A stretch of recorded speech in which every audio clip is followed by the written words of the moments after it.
Assalamualaikum warahmatullahi wabarakatuh. Perkenalkan, nama saya Muhammad Iqbal Maulana, Program Studi Pendidikan Jasmani Kesehatan dan Rekreasi, Fakultas Keguruan Ilmu Pendidikan Universitas Singapura Mangsa Karawang. Oke, dalam video kali ini saya akan menjawab pertanyaan-pertanyaan tugas biomekanika, yaitu tentang gaya. Langsung saja ke pertanyaan pertama, ini dia. Oke, langsung saja ke pertanyaan pertama. Pertanyaan pertama yaitu, jelaskan pengertian dan macam-macam gaya. Oke, gaya adalah sesuatu yang menyebabkan terjadinya perubahan, atau bisa disebut juga dengan dari diam ke gerak, dari gerak ke diam, atau perubahan bentuk atau perubahan kecepatan, itu adalah gaya. Nah, macam-macam gaya juga ada 4.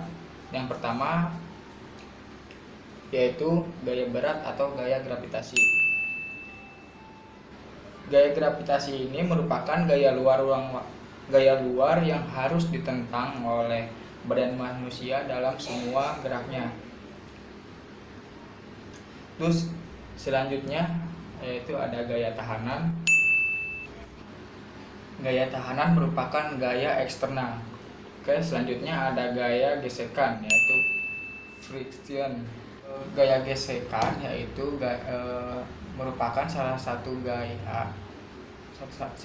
gaya yang juga merupakan gaya tahanan. Nah, yang selanjutnya ada gaya kontraksi otot atau kekuatan, yaitu merupakan gaya dari dalam tubuh yang merupakan salah satu gaya yang sangat penting dalam dunia olahraga. Nah, itu adalah pengertian dan macam-macam gaya. Oke, pertanyaan selanjutnya yaitu, sebutkan dan jelaskan aspek-aspek gaya. Yang pertama yaitu aspek-aspek pada gaya. Besarnya gaya yang dapat dihasilkan oleh badan berbeda-beda pada tempat yang berbeda. Makin jauh objek dari pusat bumi, makin kecil tekanan gravitasi dan makin kurang beratnya. Selanjutnya yaitu titik tangkap gaya, yaitu titik di mana gaya dikenakan pada objek. Untuk gaya gravitasi, titik ini selalu melewati titik berat objek. Nah, yang selanjutnya yaitu arah gaya adalah sepanjang garis geraknya. Karena gaya gravitasi ini menarik semua objek ke arah pusat bumi, maka arah gravitasi adalah vertikal ke bawah. Pertanyaan selanjutnya yaitu, jelaskan bagaimana cara memadukan. Nah, itu jawabannya, seringkali ada 2 gaya atau lebih digunakan pada objek yang sama. Misalnya pada sebuah perahu dapat dikenal juga dengan 2 gaya, yaitu ada angin dan dayung. Pengaruh dari daya gabungan pada manusia yang menyebabkan mengubah gerak dapat digolongkan menurut arah dan penggunaannya menjadi 3 jenis. Yang pertama yaitu linier, terus ada kongruen dan paralel.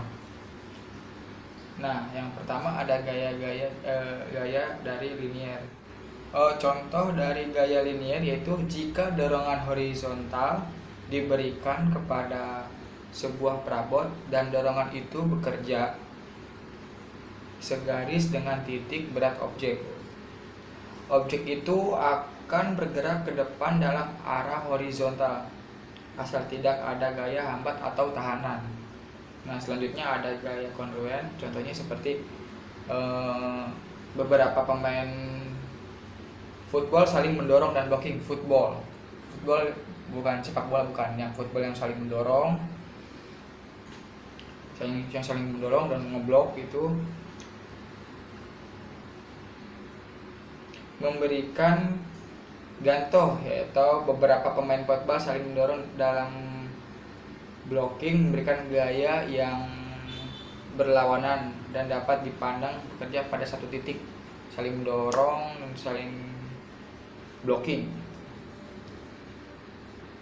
Nah, selanjutnya yaitu ada paralel.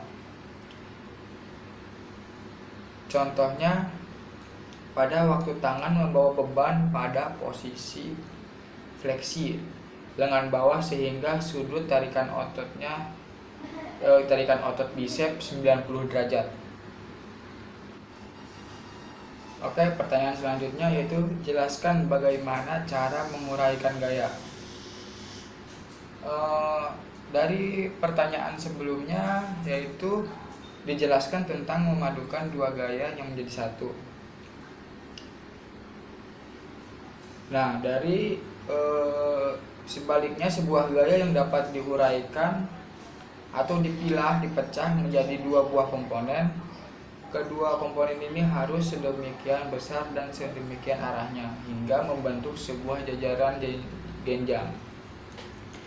Nah, di sini ada berikut keterangan Rx yaitu sama dengan R cos A, dan selanjutnya ada Ry sama dengan R sin A. Pertanyaan terakhir, sebutkan peranan gaya sentrifugal dalam cabang olahraga. Gaya sentrifugal ini dapat kita lihat ketika para pembalap di tikungan, di mana ketika mereka berada di tikungan, mereka mencondongkan sepeda motornya ke arah pusat putaran. Inilah yang merupakan usaha yang dilakukan oleh para atlet untuk mengeliminasi gaya sentrifugal ini.